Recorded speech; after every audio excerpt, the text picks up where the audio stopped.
ও বর্দি, বর্দি দেখে যাও, বর্দি দেখে যাও, তোমার ঘরের বারান্দায় আমি কাকে নিয়ে এসেছি। কাকে নিয়ে এসেছিস সেখানে? তোমার দেও স্বাধীনকে। না, কেন চলে যাবে? কেন তুমি চলে যাবে? কেন তুমি মন্দির দ্বারে এসো প্রতিমা দর্শন না করেই চলে যাবে? আমি তোমাকে পরে বলবো। না, পরে পরে পরে নয়, পরে নয়, তোমাকে আজই বলতে হবে। কেন কেন তুমি বর্দির সামনে আসো না? কেন তুমি বর্দির কাছ থেকে মুখ ফিরিয়ে চলে যাও? বলো স্বাধীন, বলো কেন কেন কেন?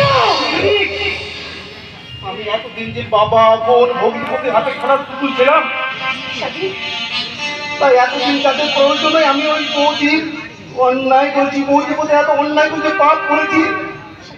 তাই কোন সাহসে আমি কালী মুখটা তাকে দেখাবো? তুমি বলো জিনি। স্বাধীন ঠাকুরপো, বৌদি, বৌদি তুমি আমায় ক্ষমা করো বৌদি।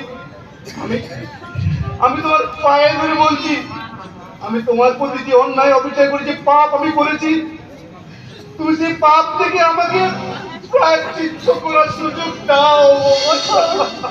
ওঠো ভাই, ওঠো, পায়ে নয়, বড় বিবির পাশে ছোট ভাই যেমন এসে দাঁড়ায় ঠিক তেমনি করে দাঁড়াও।